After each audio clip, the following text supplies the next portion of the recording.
extrañas vengan y invaden nuestra privacidad. Nosotros no nos podemos esconder de la naturaleza. El mar está con nosotros en todas las épocas de nuestras vidas. El cielo es nuestro pez. Madre naturaleza, danos el dicho de limpiar nuestros pecados en tus ríos claros y nadar con los peces en tus aguas azules.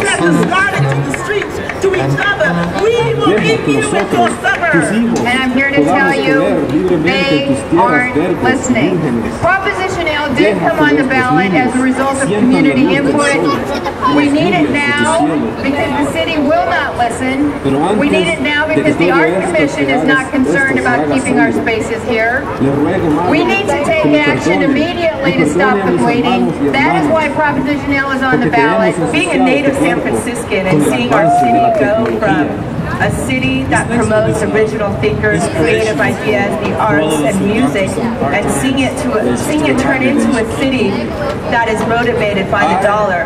But one thing that I know is true for me is that San Francisco is a home of teachers. Teachers come here to learn, and then those teachers leave and they go out and they teach the rest of the world. We are losing as a city is compassion, the culture of compassion for others, which characterized San Francisco for decades. And this culture is rapidly evaporating, and it is being replaced by social Darwinism. One of the scariest features of virtual capitalism is that it is run by upper middle class white guys in their 20s. They have no political understanding of the world, no cultural sophistication, and no ethics, not even towards their own peers. And they have no sense of belonging to any community other than their own corporation. Keeping the culture alive, keeping the arts alive. And if we shout loud enough and make something seem like it's uncool enough, then the money will follow.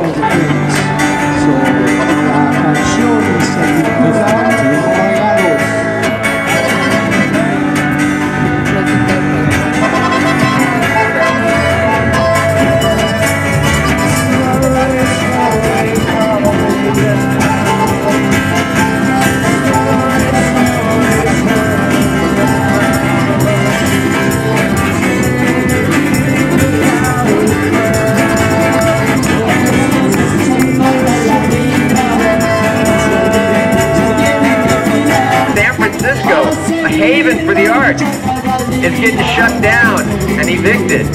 We have to continue to push that envelope.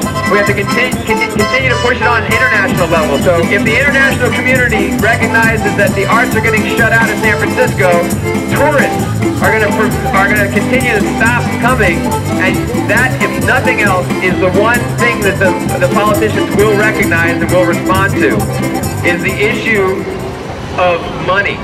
And if the money isn't flowing in on tourist dollars because San Francisco isn't perceived as a haven for the arts or a place to wave your freak flag, then the tourist dollars are going to dry up. We really got a bomb dropped on us that really woke us up about a month ago when our largest rehearsal space, downtown rehearsal, which houses about 500 bands, we got eviction notices on our doors, so we had to be out in about 45 days. And that finally really made us think that this is not just an issue that faces dancers, just an issue that faces, you know, people getting locked out of their houses. This is something that faces everybody in San Francisco, and we really have to do something collectively to do it. Everybody in the companies, everybody in the city should be concerned that we are losing culture in San Francisco. There's been some criticism sort of within the ranks about the effectiveness of artists using our art to address these problems. And I think that, sure, we're artists, and like the person from the Rock Out Coalition said, we make noise and we must use that noise to call attention to this plight. I think what we found with Art Strikes Back is that there were some things were more successful than others. You got to come here. Tony Bennett left his heart here. This is where the artists are. This was where the art scene started. This is where the music originated here in San Francisco. With the best.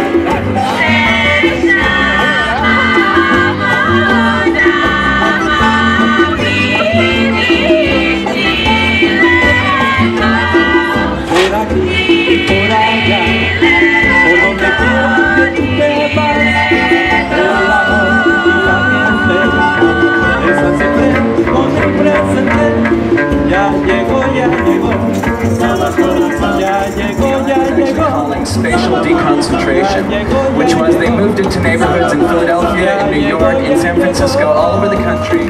I want to do just a little bit of raising of the dead here also, and I looked for two pieces by artists who were profoundly affected by their relation to San Francisco and some things that they wrote. So this is just a little brief excerpt from Allen Ginsberg's Independence Day Manifesto, July 4th, 1959.